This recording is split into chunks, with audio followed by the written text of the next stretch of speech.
It is May long weekend and I am dressed like this. Can you believe it? It's freezing cold and I've had to wrap my cherry tree into blankets to prevent the blossoms from freezing.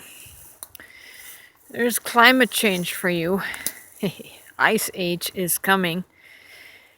And I just hope that we're gonna have the sense of burning fossil fuels to keep warm and not chop down the last remaining forests to try and keep warm. I'm not sold on the reasons for climate change. I really think that a lot of this, first of all, has to do with the massive deforestation.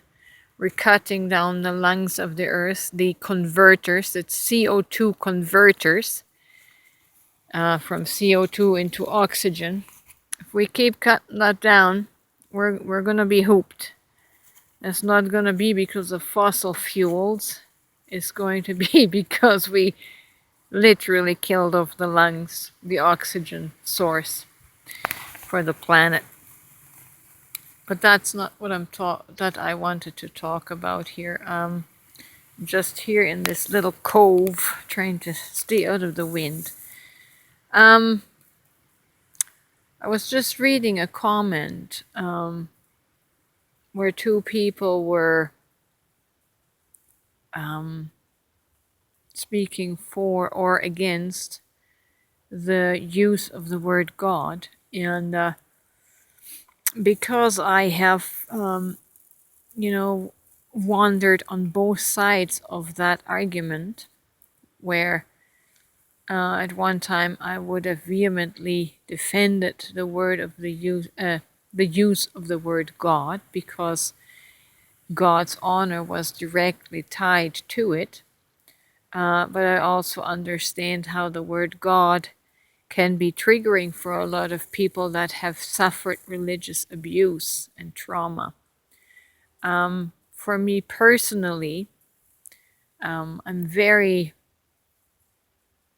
aware of my psychological shifts. I'm very aware of what the word God does to me psychologically at a psychological level, because the old trauma programming still has remnants in there, and the word God got programmed into me as a separate entity, the supreme being, right? Supreme being being something, someone separate and apart from myself. And so whenever I hear the word God psychologically, it creates this dissociation, and that creates anxiety, a wave of anxiety in me. I understand why it's happening, and the triggering becomes less and less of an issue as I am reprogramming that space through oneness awareness. But I understand how people get triggered by the word God or even source, especially when their psyche switches and shifts into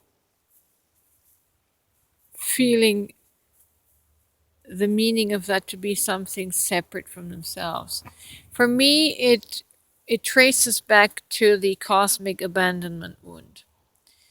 And cosmic abandonment is only possible in duality consciousness, where God and myself are not the same being, where God and myself are two separate beings. Only in that duality can you actually experience separation. And but my question is, the question that I have is,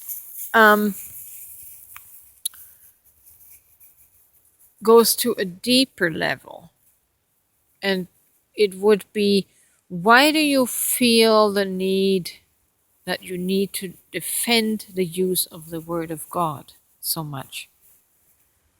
What is in your subconscious that makes you insist on using the word God, that makes you insist that we, or that you maintain the use of God? How do you see this word? What meaning does it have? On the other hand, why does it trigger you when other people would rather eliminate the entire word and term? Why is that a trigger for you, if it is? Why do you feel the need to defend the term God? And I probably have an explanation of that, but I would rather you search into yourself and see why this term God or source, mentioned as a thing, is so important to you. When, like for me in oneness, I don't have to point to the thing because I am the thing, right? I don't have to name the thing because I am that. I have the consciousness of being that. So I don't have to name it source or God. Just an interesting question to probe into the deeper subconscious, because all of our reasons, all of our reasoning is based on how we feel in the subconscious space.